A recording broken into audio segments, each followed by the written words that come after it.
Welcome to Curious with Josh Peck. Start the show.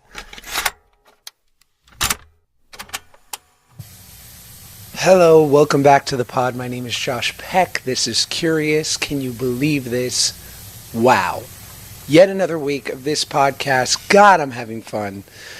And I can't believe you guys listen. And just thank you. Thank you for being here. How's your week? I hope it's good.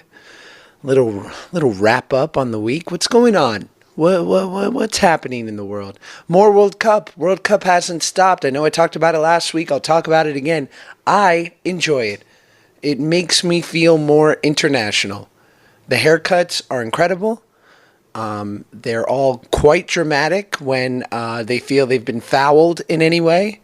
I've never seen such incredible acting in my life than on the football pitch, I believe it's called. I think that's what they call the field. I don't know. I don't know terms, but I enjoy it. I like it. It feels as though it brings the international community together. And for that, I like it. Politics. I just don't feel smart enough to comment. And I wish more people felt the way I do. Because I know inherently I'm smarter than other people. Not a lot, but there's definitely a couple people out there that I have some superior brain power than, and yet they feel comfortable enough to comment. It feels like everyone comments about what's going on, and they rush to Twitter, and they make a well-crafted tweet for or against whatever is going on in the political arena, and then they tweet it, they put their phone down, they take a deep breath, and they give themselves a proverbial pat on the back. Like, well, I said my piece. My work here is done. I wrote the shit out of that. That was 200 characters of pure, biting brilliance. And maybe, just maybe, our president will respond. But more than likely, I will just start a feed of a lot of people that agree with me and some people that don't, and vice versa. And I feel in my deepest heart all this social media commentary on what's going on and the need to immediately comment on even the slightest action is meaningless. I mean, God bless. I work in comedy. I consider myself a somewhat funny adjacent person in the club of funny, maybe. And so I understand the need to feel as though you are staying up on it and you are having biting rhetoric that comments on the subtleties and the nuance of every little thing that's going on.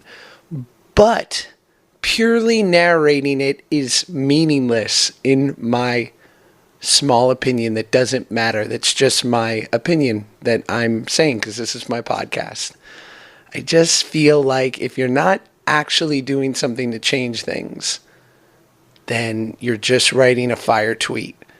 Then you're just getting that ego hit of, God, look how funny I am. Look how smart this tweet was. I don't know. It just feels meaningless. But what am I doing? Nothing. I'm talking to you up here on my little audio soapbox. You know what I mean? You know what I mean? You know what I mean. Today's episode, Brian Koppelman. Let me tell you about this person because I am a fan.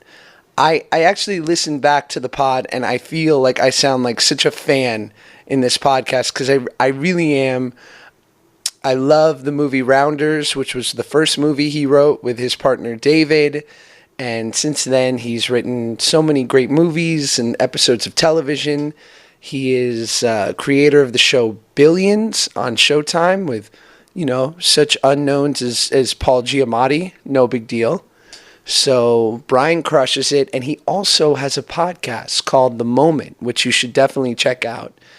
And I've always been a fan of this guy. As you will hear, we have a bit of a past, and I just love who he is as a creator. I think his work is so smart and good, but more importantly, I just think he's a great dude.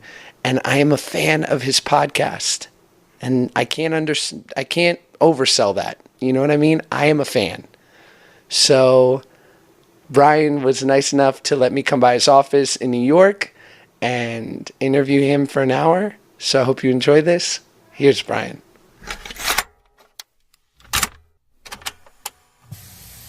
But yeah, I grew up in the city, but I've been in LA for half my life. And I'm a convert. When the show happened, it was in LA, and so you... Yeah. I did a movie for Nickelodeon when I was 12 called Snow Day. And Chevy Chase was in it, and Chris Elliott, and was my friend. You can grab that out of there, too, whatever you want. And I'm fine with it here as long as I'm close enough. Yeah, perfect. Okay, love it. And my mom, being sort of the wonderful Balabusta Jewish mother she is, saw that the president of Nickelodeon at the time, this guy Albie Hecht, took a shine to me. She said, tell him that you love this show, All That, which was the first sketch comedy show for kids. Told him that I loved it. The movie came out 8 months later. He called over the weekend and said, listen, the movie's a hit, and I'm flying you and your mom out to California, and you're going to go do this sketch comedy show. And the creator of that created Drake and Josh, and yeah. It's a great story, and just amazing to me the way that you've. I mean, when you do my podcast, we can talk about this stuff. But I can't wait. The way, no, you're definitely doing it. But the way that you have just found your own path in the thing, and have sort of taken the gatekeepers out of it. Right. You have a career the way that you want to have it, and you live this creative life, and you're not dependent on people saying yes to you. Right. Which is an amazing accomplishment for someone who's not primarily a writer. It's hard to do. No, you're so right, and thank you. And I mean, besides being a fan of you, the dude, and you as a creator, but then finding you in the podcast world and loving that. Like, my favorite story is when you talk about how you and David wrote Billions on spec because you just weren't at the place that you wanted to be, and you weren't willing to sort of wait around for the next right thing to happen. You created it. Well, yeah. I mean, that's been, I think there are all these, I was talking to someone the other day about this. There are, all these various experts throughout our business in particular, and in many businesses, I think, as the world has changed, as all sorts of distribution has become decentralized, as the gatekeepers have actually in the real world less influence. They try to hold on to as much of it as they can for as long as they can. And that doesn't make them evil. It just makes them interested in self-preservation. And one of the things that I've noticed, because I've now been doing this for over 20 years consistently and able to be successful at it, is that if you can be clear on the objective that you have, or if you know that what you're interested in is creating something or performing something, the more you can take other decision makers out of it, the better off you are. And so there's this conventional wisdom. This writer was telling me the other day that her agent said to her, hey, just go pitch, don't write on spec. And she said, well, I've already written this script on spec. And they were like, no one's buying specs now. You go out there and you lie and you say it's a pitch. And I was like, listen, you wrote the thing. Everyone told us there was no need for us to spec Billions. We should go pitch it. But what David and I knew was that if we had a powerful piece of material, we could, instead of making it a contest to see would someone buy it, because I agree, perhaps it's easier to get somebody to buy something if there's more air to it, if you're just pitching it, because they can then imagine it in various different ways. But I wasn't interested in somebody buying it. It's always nice when someone buys something. I mean, they pay you some money for your time. And you get the announcement, right? Yes, you get a mini ego hit. Right. Brian did something. Yeah, and the people, it's great. He's a professional. To use your language, people around me could have a lot of nachas if they want. Yes. But here's the thing, it's pride. But what I was interested in was in making something. I was interested in the completion of the whole thing, which was to get to make this show because I saw these characters and I cared about them and the world of it. And Dave and I both are not scared to take the risk of our time. Now, part of it is we have a track record so that we know if we spend our time doing it, we're probably going to come up with something that in some way works. But there was still a huge risk in that we could have spent those 3 or 4 months writing the thing, not making any money, everybody passes on it. But what we wanted was the ability to say to people, if you're interested in this, you have to commit to making a pilot or giving it back to us. Right. There's no buying it and developing it. There's no buying it and hiding it away. You have to be in. And so it was worth it for us. Now, listen, this shit's backfired. You know, Josh, you and I met in person when Dave and I had done something similar on a project called The Game. Right, the which Neil we wanted Strauss you to, book. Yeah, the Neil Strauss book, Right. which Dave and I wanted you to star in. Ah, man. And, you know, you wanted to do it. And Yeah. we met and it was great. And that was a case where they had a script and we said, you know what, don't pay us some money to rewrite it or whatever. We'll agree to direct it, but we'll rewrite it for free. And then if you guys like it, you'll greenlight it. And then Right. they said they'd greenlight it and they did. And then they pulled the plug. And so that was a risk of our time and like a lot of capital because we didn't just meet with you. In the end, James Franco was attached to it and was going to star in it. And that was kind of heartbreaking when it fell apart because we'd done a lot. But I'll tell you, somehow less heartbreaking than selling an idea, working on it, then someone else owns it and controls it. You can't do anything with it, and you're sort of thwarted. For me, look, I learned a long time ago when I decided I wanted to do this for a living that the most important time in it was the time of creation, right? It's the doing it. It's the acting. It's the performing. Secondary to that is the stuff that comes from it. Right. So if I can put myself in a position where I'm producing work that I care about, I feel very alive in those moments. And that's the whole gig. That's why I do this. The reason, you know, when I was 30, I turned my life upside down was because I wanted the feeling of being alive in the way that doing creative work made me feel alive. And so, yes, I'm not a sainted person and I'm not a Buddha. And so I want material. I'm not good enough to not care about the material possessions. And I don't think you ever will be. Right. I don't know if any of us can. It's hard to get to that. Look, I like being able to pay for my kids to go to college without them having to take loans. Sure. No, I mean, there are things No, it's that, important. like all this stuff, right? And I like the fact that people love the show. That's Right. great. But the most important thing remains for me still doing the work, that feeling of springing to life in a different way. I mean, you know what it's like when you find the voice of a character, Right. when you find a means of expression where those moments where you are sort of hyper present, but also in the ether, like somehow tethered, but floating at the same time, Right. which is for actors, that moment when it kind of just comes together and you've done all the work, but then you forget all the work and you're just in it. Right. And you're in it with the other person and you guys are creating You're blacked out. You're blacked out into other reality. Right. You're just existing. You're floating. You're here. You're present. You remember your words, but you're in this other space. That's the thing that creative people chase. And I've learned because of talking around the country and speaking to people, it's not just people who make their living by doing the arts. Like everybody feels better when in whatever their job is, they're working at their most creative. Right. They're not thwarted by people saying no or by the constraints of the way things have been done before, but they're like able to reach inside themselves.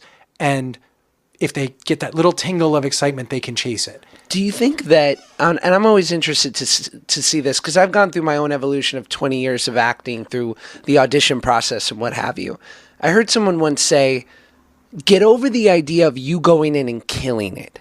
He's like, because that's so fucking self-serving and it sets up an expectation. It must go this way. And if it doesn't, then it was a failure. He said, a good writer has created a problem when they've written a character and they need someone to solve that problem. So your role is to go in there and either solve that problem or get them closer to what they need. So go in there and show them very quickly that you are not what they want so that they can get closer to what they need, or be the dude. Yeah, auditioning is so, being on the other side of auditions, I have so much empathy. I feel it's so hard, but it is amazing. I when wanted you to do ask it, you, but when no. you do it for a period of time, though, Yeah. you do realize it is this other thing. It's not, yes, come in and be professional and know the words and be ready to do it and Right. be ready to take direction and roll with it.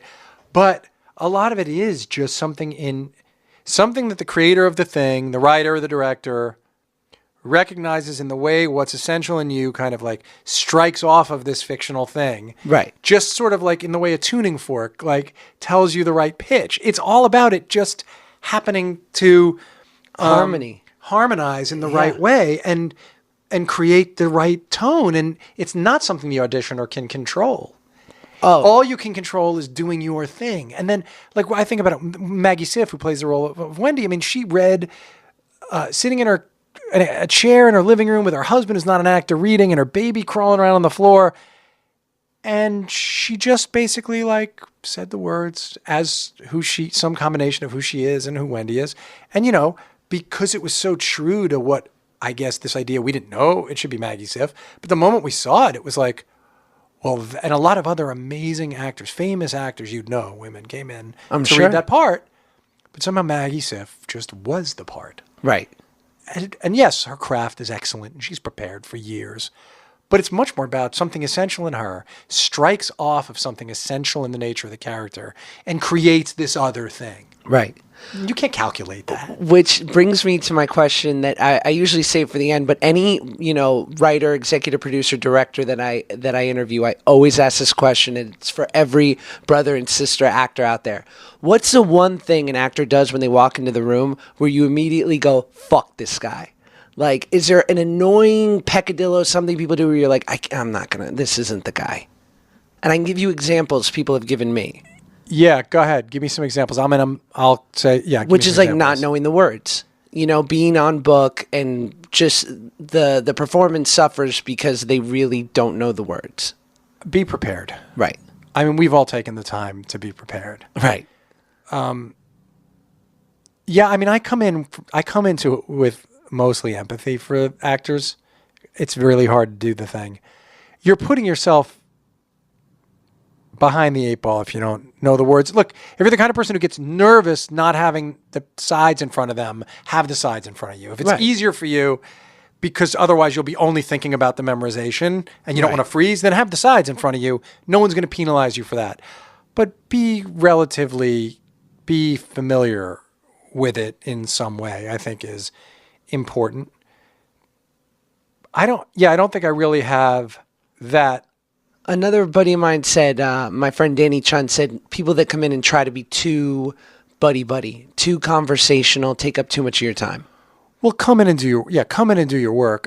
Say hello. Right. That's fine. I don't mind when someone like say hi, or like if someone's like, oh, hey, I know Josh, and he said hi. That's fine too. Like, I get it. We all want to make ourselves an impression, stand out, right, and make some sort of an impression. Don't exaggerate or lie on your. I don't like a list of 100 special skills that are bullshit. I love that. We all have that too. It's like, I know you don't do archery, you son of a bitch. Stage fighting, like whatever the come on stuff is. French, please. Yeah, but know it if you're gonna know it. No, I don't think I have like the one annoying thing. Oh, just because I'm germophobic, don't. Unless I stick my hand out to shake your hand. That's huge. Don't shake. Don't go in for the shake. Just because you have to shake 200 hands. Right. And then you're going. And you can't get sick. You got to be up at 6. You're writing. You got the edit. Come on, you're busy. You got to do your TM for an hour. Let's just say hello. Right. And then let's get down to it. And another thing I'll say is, finish the audition. Like even if you feel bad about it. Like, go through it. And if someone wants to make adjustments, make the adjustments. And so many times I've cast somebody a year later for a different part. Right. Over 20 years, it's happened constantly where it's like, find that tape. That woman who came in for Knockaround Guys who was wrong for that thing. You know what? Know that the work, even if the part isn't the right thing, every minute you're in there, you are interacting with the people. And you can make an impression by being professional, right, by staying like kind of within yourself, like, by not trying to like be everybody's best friend. Right. And by hanging in there and doing it. Make 5 it through. times if you want. Also, if someone's like, we're done, thanks. I don't mind if someone's like, I have another idea. Can I try one more time? Right. But you have to really have the other idea. Yeah, it can't be the same beat. If you ask, I will let you go again. But it has to be for a real reason. Well, and I'm interested to know this too, because my acting teacher, this woman Sharon Chatton, who I love, sometimes we'll run a scene 2 or 3 times in class and she'll be like, you said that line the same way 3 times in a row. And what I want to say is, well, it's because I'm dying for your approval because I've done this since I was 10 and I'm just a dancing monkey and it sounded right the first time and I'm trying to emulate that. And her whole thing being a real method teacher is like, it can't be fucking real if it sounds like the first time. So does that brush it can you? be. No, because Right. No, listen, if it's a joke, Right. you have to land the joke, right? Right. If You it's gotta a hit the setup beat. line, you got to hit the setup line. Right. Don't drop the key word that has to get repeated 3 sentences later. Different actors, what's amazing about making a series now, right? And having 3 years of this show that we've shot. And so working with hundreds of actors, and many actors have had a lot to do on the show, 20 semi-regulars and regulars, Right. is everyone works differently. Right. Some people need to create just a little window of quiet before they work. Other people need to not think about it and need to talk right up until the moment that someone says action, right? People are different. It's all about getting yourself comfortable, your feet under you, comfortable in your own skin. But all of us have different ways to access that. Right. Right. So some of us want to be able to work the whole thing out the night before, beat by beat. Right. Some of us need to be right here with you, looking in your eyes to find it together. Right. As long as you come in prepared, meaning you have your words and you know what the scene's about, the rest of it is fine. The rest of it is like, let's all together put on a show. We're all in this to make new discoveries. Right. But the baseline for me is to be prepared. And like the actors on our show, Damian Lewis, Paul Giamatti, Asia Kate Dillon, They're Maggie ready to Siff, go. Dave Costable. They're not messing ready around. to go. Right. Super prepared. Yeah. We never have had the situation of the people showing up and learning the lines at the blocking rehearsal. It's just not how we do it. Right. Our part in that is we get you the script really early. Which is huge. Because especially in the TV world, it can be you get it that morning. We will never do that. Right. You have the script a week before you're shooting. That's everything. No matter what. Yeah, it is. Right. But if I'm doing that, then your job is if you have issues or questions, call me over the weekend because you'll have the script over a weekend. Right. Or call me or email me anytime, but call me in advance. Let's go through me and Dave. Call us in advance. Let's talk it through. Right. And then on the day, let's be prepared and know the words and be ready to go. Yeah, let's all get home. And that's been the case. Like these guys, because Damien and Paul and Maggie and Marlon and Asia from the beginning, Asia starting season 2, all came in so prepped. And I think if Paul and Damien in particular had a different attitude, it could have fucked the whole thing. But both those dudes showed up from the first day, from the pilot, just with the whole script memorized and having done tons of research and understanding completely on many levels who their characters are and why they do the things that they do. Right. Which just makes everybody else like, oh, fuck, I better... Yeah, they set the tone. I better show up ready. Right, no fuckery I mean, Michael allowed. Douglas the same way. When I made a movie with Michael Douglas, that dude was just new, and he had pages of monologue, and he just was ready. Right. Knew it all, which means the day player is going to be fucking prepared. Oh, That's yeah. one of the only things you can do to get me to fire you, is to show up, and everyone else is ready and prepared, and you're not. Have you ever had to do it? I've just had to say, come on, tomorrow, be ready. Yeah, of course. But no, it is. It is the kind of thing that could. You don't write to those people, right? If someone shows up and they're not prepared or their attitude or way is totally different than everybody. If they're making, you got to get everybody making the same show, the same movie. Right. If you have 1 or 2 people that just refuse to for whatever reason, you don't write to them, right? You don't want the story to go in that direction. I remember I was doing an episode of the show Pitch that was on Fox, and it's a Dan Fogelman show, and he had created my show, and he's so great, such a mensch, as we say, and Paris Barclay was directing, who's a great in the TV director world. And I remember we're doing this scene, and the show was a drama, and I have this beat at the end. I have the last line, the button of the scene, and I improvised a joke at the end, and the cameraman laughed. And to me, as a guy who comes from comedy, it's like, you make the fucking cameraman laugh, that's funny. Yeah. It doesn't matter. Not easy to do. Not easy to do. And I'm feeling all good. And Paris comes in, he goes, oh, actors are writing the words now, huh? And I go, and he didn't even have to say anything Paris else. is so smart too, man. He's so smart. And what I realized in that moment was, this is not a comedy. It's a drama. people need to be thinking about what just happened and not have that reprieve of laughter, because Paris is building a momentum into the next scene. And it was so, illuminating for me. Yeah, there are times, Dan Soder's a comedian and he's in our show and a good friend. And sometimes I will say to Dan at the end of a scene, or Dave and I will say to Dan at the end of a scene, hey, if there's a button you want to throw in, do it. We've got the scene. Right. We have the scene now. Do you have an idea for a button? He's pretty much the only person who improvises ever. And it's literally just because we'll go, hey, dude, is there a button you got for that moment? Yeah. And he'll be like, yeah, I have two things I can think of. And we'll go, all right, let's roll a series of takes. Right. But we'll have gotten what we need. We'll have gotten the scene. And then in the editing room, I'd say most of the time we don't play it. And then sometimes it's great that we have it. Yeah, it's perfect. But yeah, don't improvise on a show that's not the thing. Doesn't call for it. It's funny. I was watching Vincent D'Onofrio actually teaching an acting class recently. So good. He's such a master, man. And he said something so smart, which is that he said, listen, we as the actors are detectives in the sense that there's a hook to every scene. And that is what the scene is about. He said, and inherently with good writing, the hook is hidden. Because if it was obvious, it would be schlocky, Yeah, it's subtext. Yeah, and it's like, can you look deep enough, reread the lines enough, see just the slightest, even if there's a pause or a one word that informs you what that character's really feeling to attach yourself to. Yeah, the subtext of the scene. And like sometimes it's the actors. I mean, Vincent is a master. He and I have tried to work together a bunch over the years, and we'd love to. Searching for what the truth of the scene is really is a lot of what it is. Some actors want to help tell the story in that sort of like macro way. Other actors just want to tell their personal story. It's up to the director, producers, if in television, the director or the showrunner, to be aware of what that secret is, of the scene, right, of the arc, of the act. Do you know what I mean? Right. As you're pushing that stuff forward.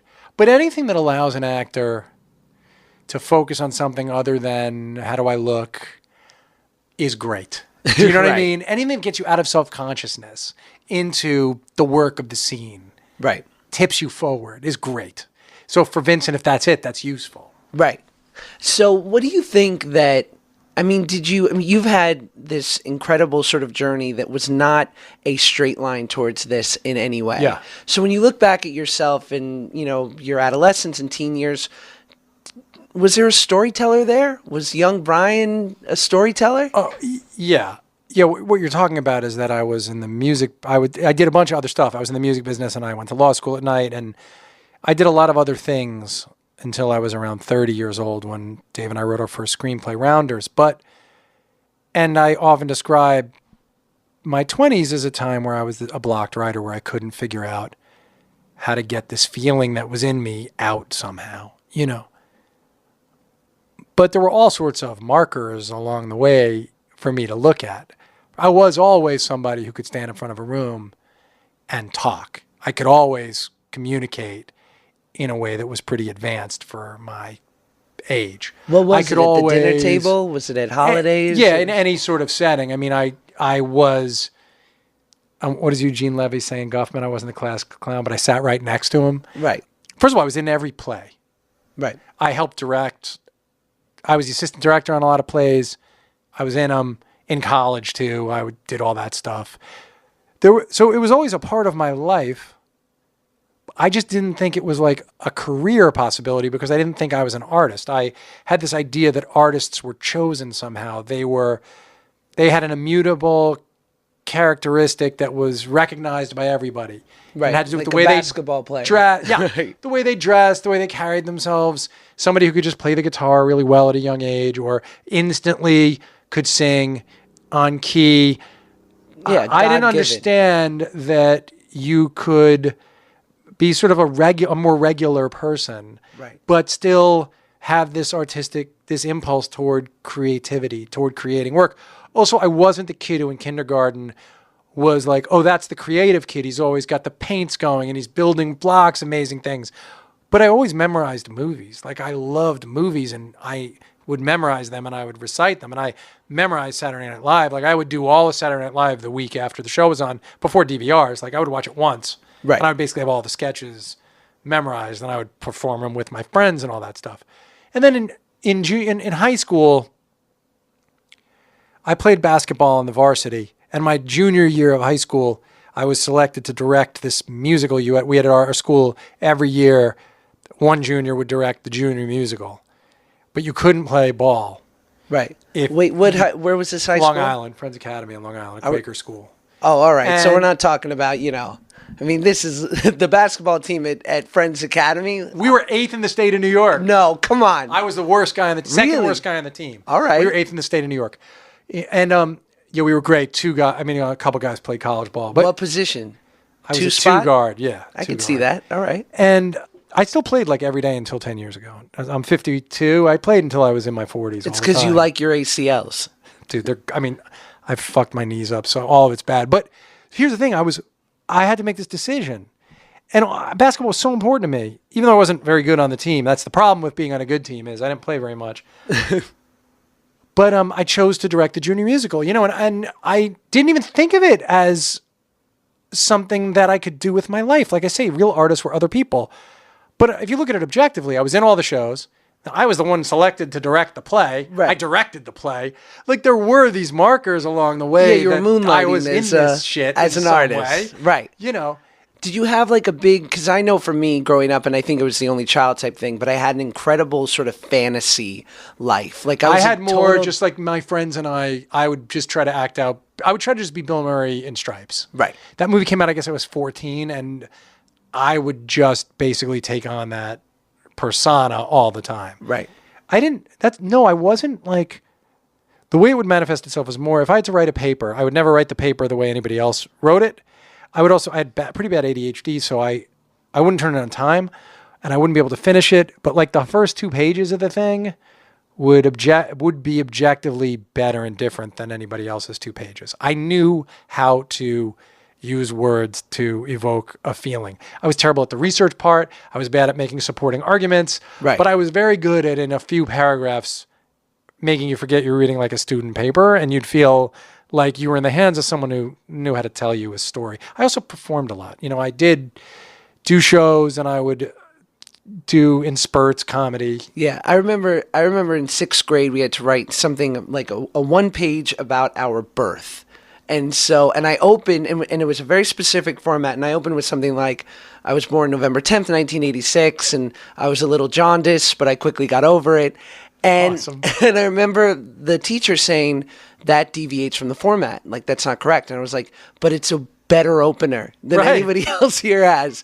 And even being 12, 13 years old, I'm like, no, this is valuable. This is something, this catches people. But I do think it's important to talk about the fact that I didn't get leads in a lot of the shows. I would be asked, like I say, to help stage stuff and direct it, and everybody knew that I knew it was funny. But there were people who were absolutely recognized as other, more talented, gifted. And I was recognized as smart, but not gifted. Right. Not gifted in the arts. And it had a crushing effect on me, I think, in a way that I Really? didn't realize at the time. Well, yeah, because I felt somehow there was an invisible limit that was put on me. Not by my parents, but just the general idea was those people are artists, and these people over here are not going to be artists in their life. Because if you were, we would know it already. Something would have Right. happened that would have shown it to us. But then there's always those outliers. It's like, I can't even, I'm such a fan of Jennifer Lawrence's, and she was recently on Maron's podcast, and it's almost like I can't even listen because of how good and clear she has been at such a young age and recognized as a great. Well, yeah, some people, listen, of course, like Melissa Erica went to my high school and junior. She's younger than I am. My sister's grade. And Melissa, when she was 18, was cast in My Fair Lady on Broadway, and she's been one of the biggest Broadway stars ever since. Well, she's 1 in 10 million Right. talent. She's a talent that's just going to be, she can sing better than anybody, and put her on a stage and she owns it. Right. But that doesn't mean that there are these other people who aren't on a different time horizon. Melissa Erica knew who she was at 14. Right. And was recognized for it. But then there were these other people. Stephen Kunkin, who's on my show, who plays Ari Spiros on Billions in his breakout season this season. He was in our high school, a year younger than Melissa, or 2 years younger than Melissa, and he was just another guy who acted. Right. Right? But he's on tons of shows now, at Handmaid's Tale and our show, and the world's going great for him. Slower, longer, horizon. You don't know. He won his Tony when he was like 40, I think, or was nominated for Frost Nixon for a Tony, nominated for a Tony. Melissa was nominated for a Tony when she was 18 or 19. It's just the way these things sort of can go. But the problem is if you believe that other people know where your limitations are. At a certain point, I realized I had to figure it out for myself. And I realized it because I felt like if I finally didn't do the work, this creative spark in me would die. Or haunt you? Well, but the way I like to think of it is that, like, yes, but the way I like to think of it is if something dies, anything that dies, there's toxicity. I've talked about this on my own podcast, but I feel like that kind of toxicity that's always associated with death bleeds out. And it would have touched the people I loved because I would have turned bitter. And so I would have turned miserable if I didn't try to do this stuff.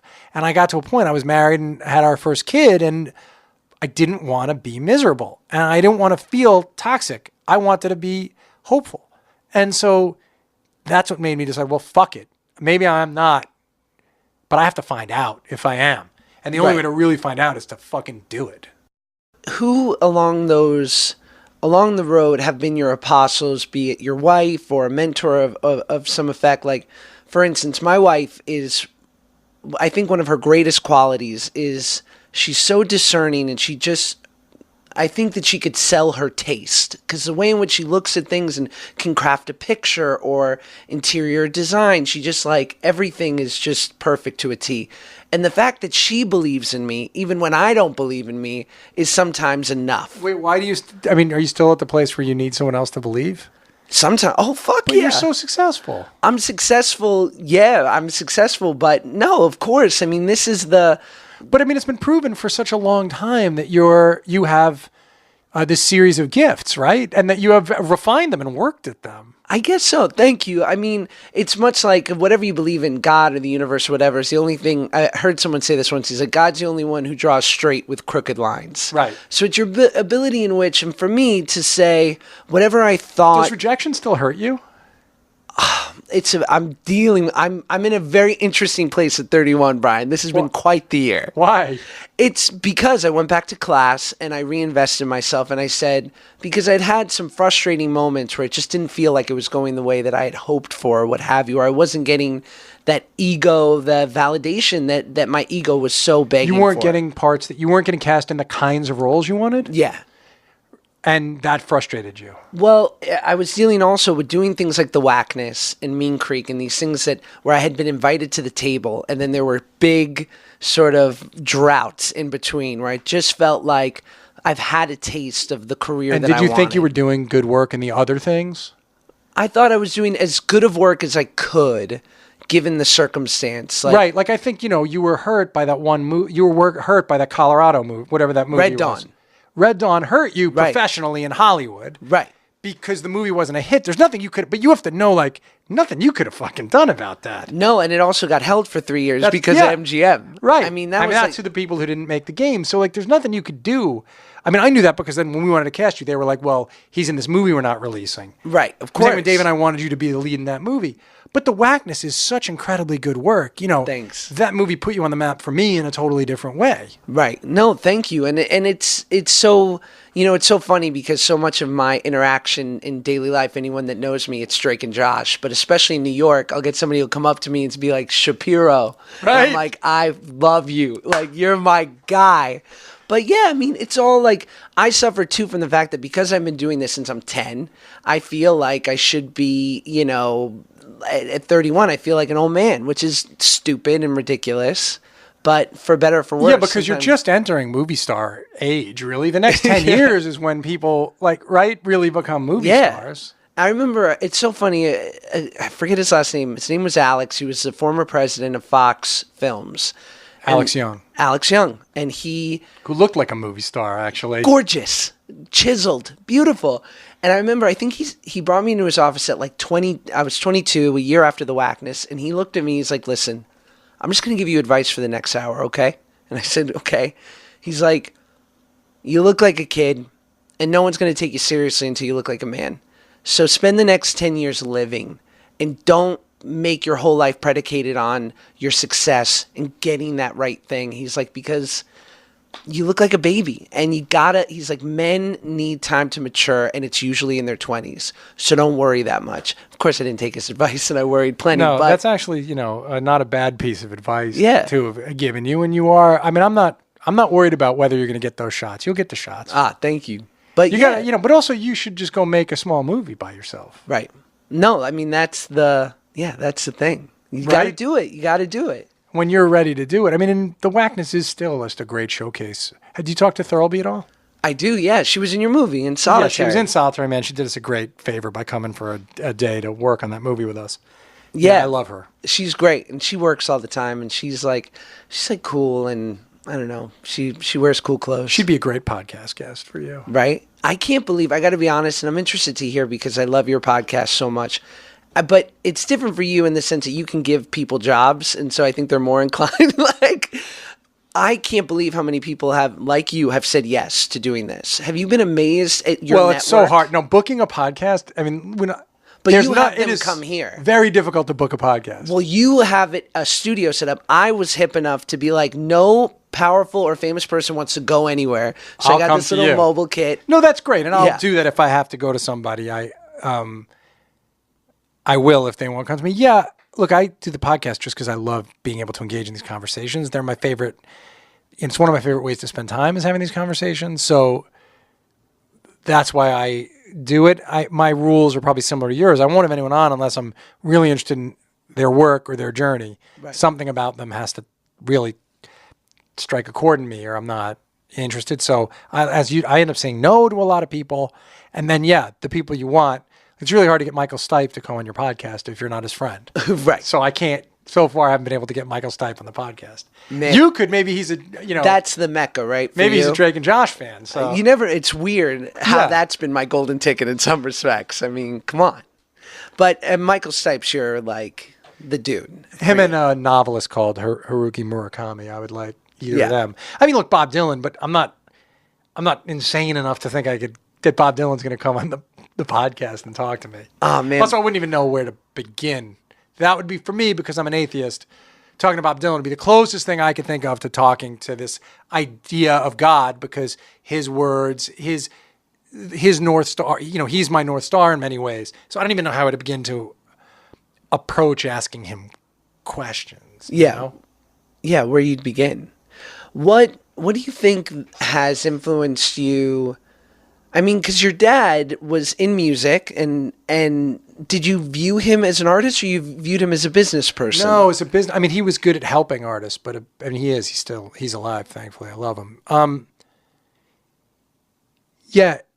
would go with him to recording studios, and he would oversee the session, and had great creative instincts. So, if a singer's vocal wasn't really honest, or if something was weird in the guitar part, he would be great at identifying that and helping everyone get there. But he didn't consider himself. He's never considered himself an artist.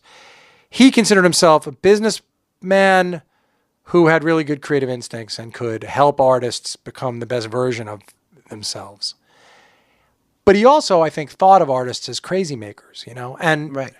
In our home, it would be like, well, they'll break your heart. In the end, they're going to do the crazy thing that they need to do, and you can't count on them. But I didn't want to be someone you couldn't count on. Right. I wanted to be someone you could count on. Yeah, of course. But that was just an older idea of what it meant to be an artist. So I wrestled with that stuff. The amazing thing was going with him to the recording studio at midnight to watch a lead singer lay down a vocal, and then watch the lead singer's insecurities show up. And then watch the moment where the lead singer took flight. And then watch the way the producer of the session coaxed the performance out of the singer. Or when they decided to push stop and just tell jokes for a half an hour. Right. Or when they decided the thing to do was yell at the drummer so that the singer would feel like they weren't the focus, so they could do their thing. Watching all of that from ages 8 to 16 or 17, 100% prepared me to do what I do now without even knowing that. Right? Understanding that is exactly the same as talking to an actor. It's exactly the same thing as walking onto a set and having to restage a scene because people forgot what the scene was about, or because we actually have 3 hours, and the way you guys just block the scene, it's going to take 6 hours because we're going to have to break the coverage up into these pieces. Right, it's and I'm going to going kill to you. figure out a way to say, hey, we have to reblock this without freaking people out. Like all that stuff, I instinctively understand how to do because I spent years watching my father and recording And sessions. you like that? Or you're okay with that it comes with the job description? Oh, all that stuff. Well, no, I love being on the floor helping stage a scene. I mean, I don't like if you have to change it around because of time, but I mean, being on the floor with actors figuring out the staging of a scene, that's why you do this, right? I love that if an actor feels like, well, I would get up and walk over here. It's like, well, yeah, go walk over there. And what would you do? Where would you stand? And what would you feel? I mean, that's the best. That's great, no? Well, don't you like that stuff? Does that? I love it. I mean, I know a lot of great writer-directors who contend with the idea of show running, including so much of the managerial aspect. And like the guy who created Grandfather, Danny Chun, who's incredibly brilliant writer and so talented, I think, and this is just me speculating, but I know that his real love, he loved being in the writer's room with the writers. And that at times he just, would say like, the director's got it, I don't need to be on the stage. And like, I respected him for that because I knew that he knew where he was best utilized. And then there's some guys who, and I imagine you're this way, and you hear of like the great showrunners, or even just in a small way doing it on Nickelodeon, where there was the dude, and where like, and everyone sort of orbited around this one guy because you knew that he saw it the whole way, and he'd be there on the day and in the edit. We love having great directors, but we love Dave and I love our actors, right? And we like the whole thing does have to.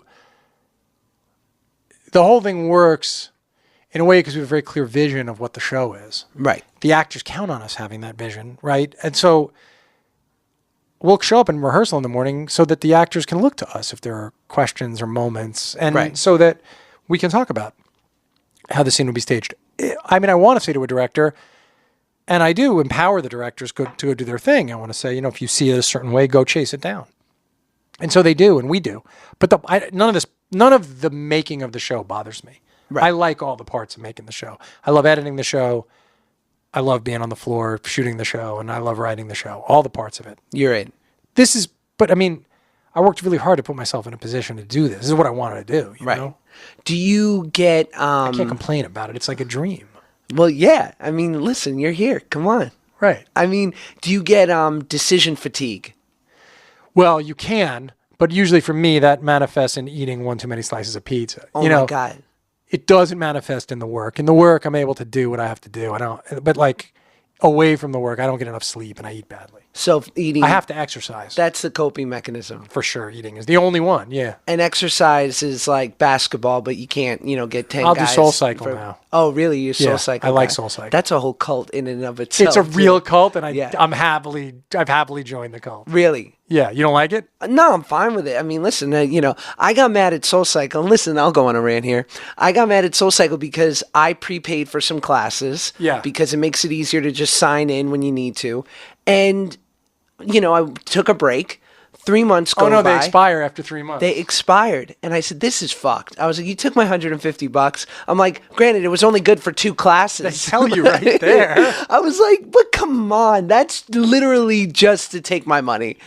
Listen, it says it right there. I'll say, I think Soul Cycle is more of a good thing than it is. a bad thing. I really like it. Anything that gets people moving is good. D'Onofrio, Yes. big Soul Cycle guy. I would love to see him in a class. Yeah, crush it. I heard he does 2 a days, but that might just be a Is rumor. that true? Yeah. Have you had him on the pod? No, God, I'd love to. Yeah. But I went to his house for dinner once because we have the same manager, and my manager and I go to see a show, and I'm working in New York, and he's like, I got to go to this dinner, and I could take you. Like, you want to go to D'Onofrio's house for dinner? And I'm like, yes, 100% yes.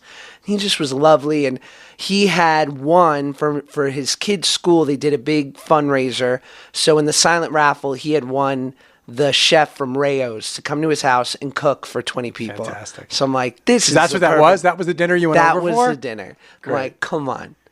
So you're 30 and you decide to write. Where do you start? Well, luckily, I realized I have to make this change. I went to Dave, who was tending bar. Amy, my wife, had constantly been encouraging me to do this, had constantly said, like, you're you're not using your skills in the best way. What you're doing now, you have to do more. You want to do this other stuff. And then I went to Dave, and I was like, who was trying to be a writer and was bartending, and he gave me The Artist's Way by Julia Cameron. I did The Artist's Way, which is morning pages and all that stuff. And around that time, I walked into a poker club, and I lost $750, but I called Dave, and I was like, I found the movie we should write together. And so Amy, my wife, cleared out this storage space underneath the apartment we were living in, and Dave and I met every morning at 8, and we wrote rounders, and that gave us a career. And how long would you write every day? 2 hours. And 2 hours before stop. I went. Because I was going to my job. Right. He had just finished bartending. He would get a couple hours of sleep, come meet me, and then go back, sleep, exercise, work on his novel or whatever. And the deal we made with each other was like, we just won't miss a day, like every day at 8 in the morning. Right. So, and I was in the music business, so the day didn't start in the music business until 10. And I told my boss, I'm going to get here at 10:30. And he was fine with it. And so that was what we did. Rode from 8 to 10. I got to the office by 10:30. I worked way late into the night.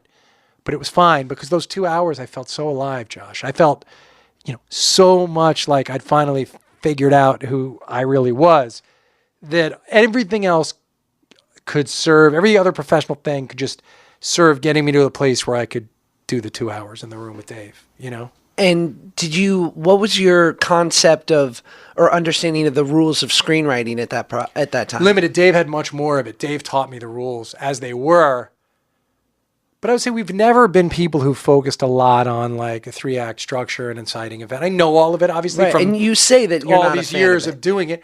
Well, it's like we all know how to tell a story. Right. If I ask you to tell me a story about some event that happened yesterday, a fight you witnessed between people, whatever it was, you would tell it to me, and it would have a beginning, a middle, and an end. Right. And thinking about that stuff too much, for me, the way I want to work, it doesn't help.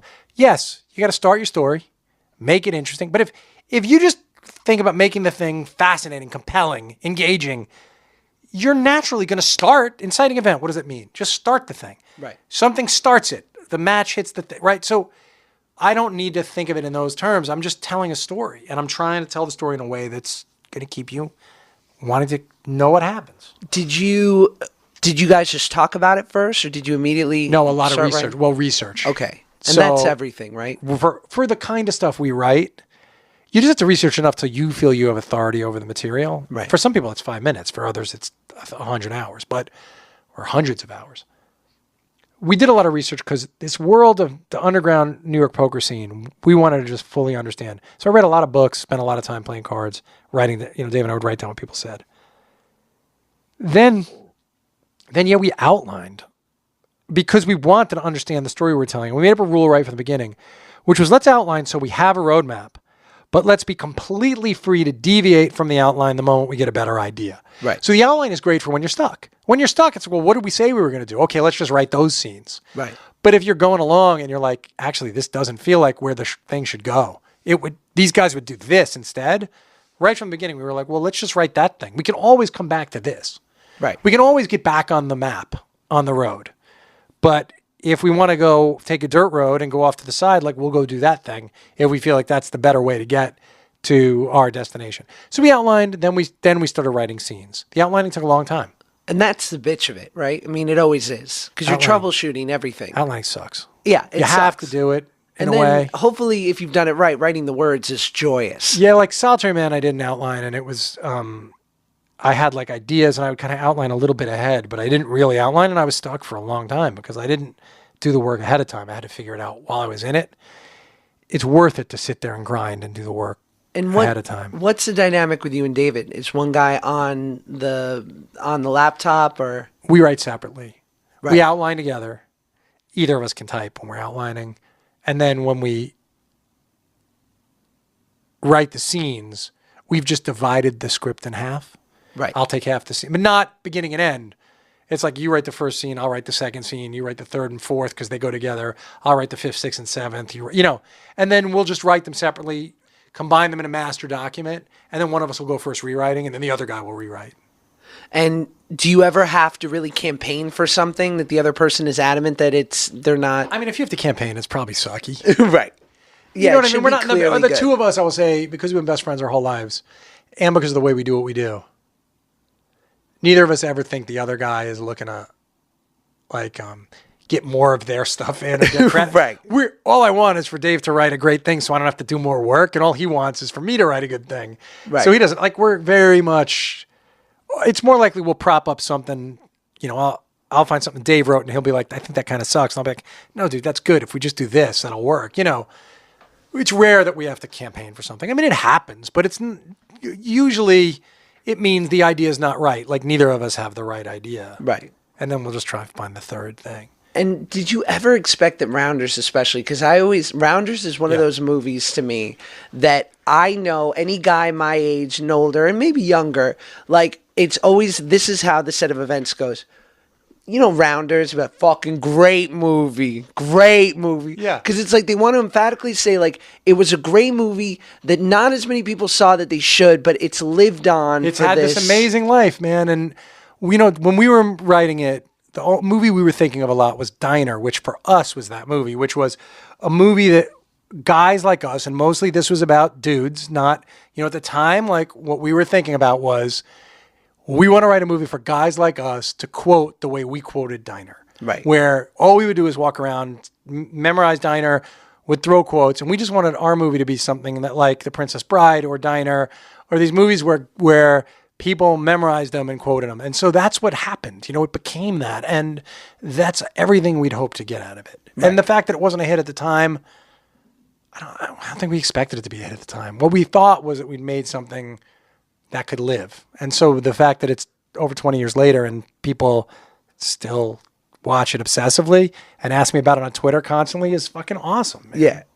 Okay, so I only have like 2 more questions. Yes. So I'm recently married, just got married last year. And what I love about your podcast is how you talk about your wife and sort of your family life and how it's truly sort of rooted you and anchored you. And first, I'd love to know what it's like because your wife's a writer-director She's a novelist, as well. yeah. And a novelist. Like, what's that dynamic like? Because I'm so glad that my wife isn't in the business because she won't indulge me in my neuroses. Sure. But I just would love to hear more of that. Well, look, I think it's the most important thing, luckiest thing, is that I met Amy when I did, and we got married young. And we were so young that it was kind of lucky. I can't really ascribe particular skill. If someone wants to hear my podcast, that episode with Amy is really incredible, and people really write letters to me about it all the time. Yeah. Because if she's such a deep, gifted person, the two of us have always just known that our family was the central thing. Everything else works around it. We have 2 kids. They're 22 and 18. And yeah, marrying someone who's truly my very best friend and my favorite person to spend time with was just the luckiest and best thing.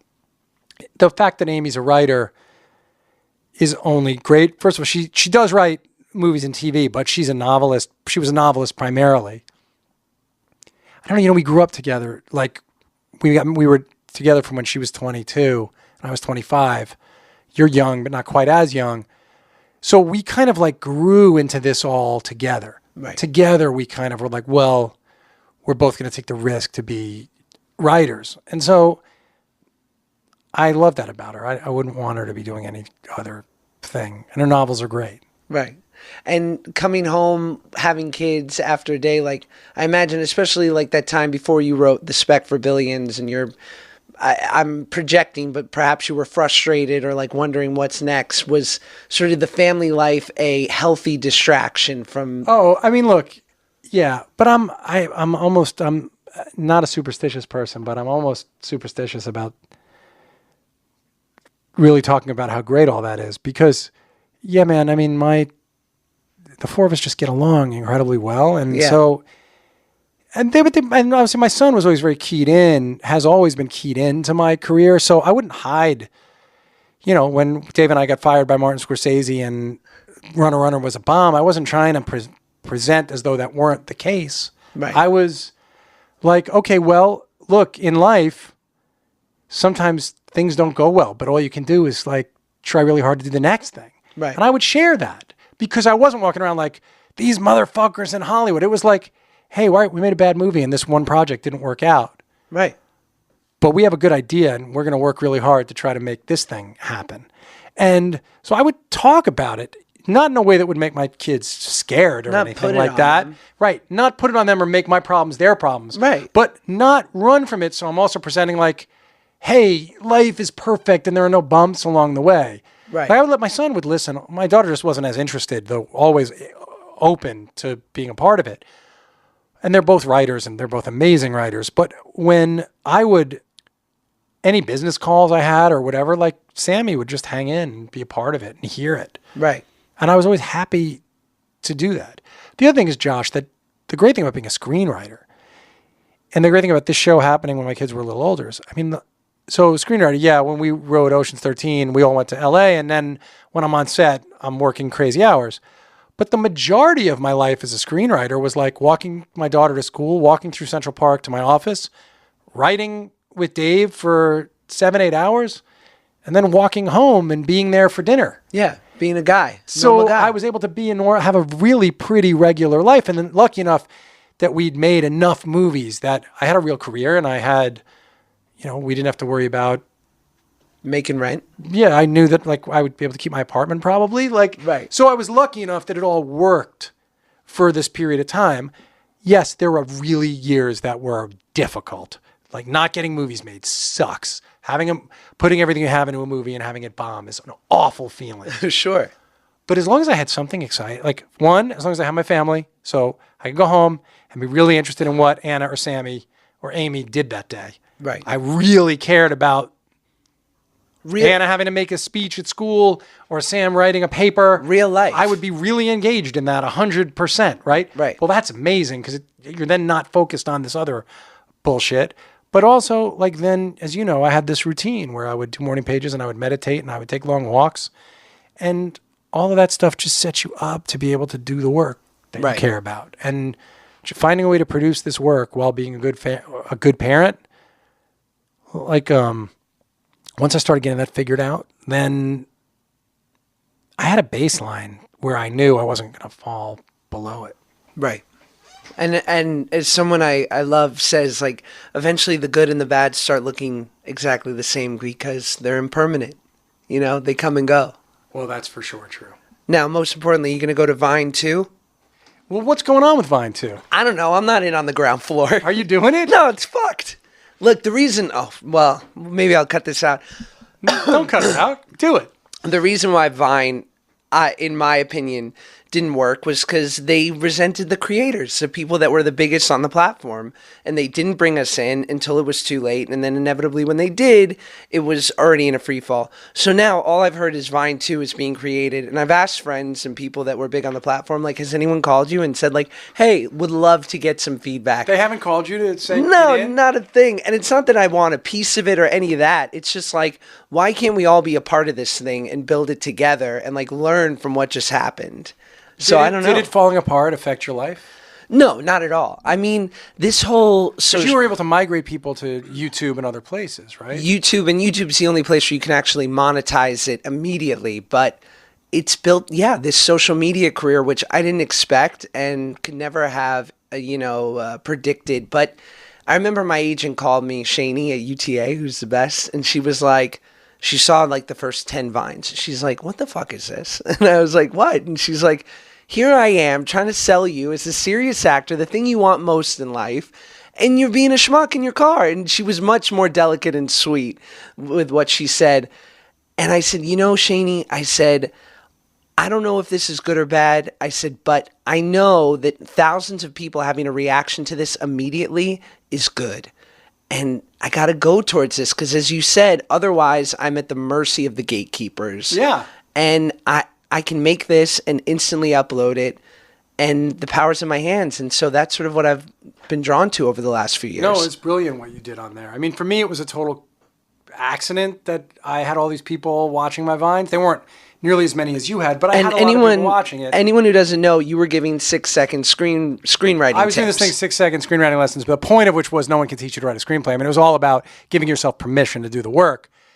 And yeah, I ended up, they made it a Vine editor's pick at one point, so I got like 60 million loops. Right. Which, for someone who didn't really do it, was a lot. Of course. You know what I mean? Even for someone that does it, that ain't bad. Right. Come on. It was a lot of loops to have. And it was funny because I was 20 years older than anybody on the platform. Right. Well, and you did do the one dad move where you held the camera a little close to your face, which I loved. Sure. That was perfect. Well, yeah, we can't all be Josh Peck. Well, listen, that's the new title for my podcast. Yeah, we can't all be Josh Peck. Can't all be Josh Peck. That's pretty good. I love it. Thank you, man. My pleasure. You're Thanks the best. for asking. Thank you. All right, that was it. Brian Koppelman. Listen to his pod. The Moment. Watch Billions. And everything that Brian does from here on out, just watch it. Enjoy it. Tell your friends about it. Subscribe. Just do stuff. You know what I mean? Anyway, have a great week, guys. I love you. I miss you. Follow me on social media for all my political tweets. Oh, man. What am I saying? You guys are the best. I hope you are all having a great day. And take it easy on yourselves, you know? I know we're all ambitious. We all want to crush it and hustle. Because we all just saw like an Instagram post where we felt like someone's doing it better than us. Living a cooler, more awesome life. And they're hustling harder. And whatever we're doing, it's not enough. But you know what? It's enough. You're enough. Just know that Uncle Josh thinks that you're the bomb.com. So take that and drink it down, because it goes down smooth. I don't know what the fuck I'm saying. All right, guys, love you. See you next week.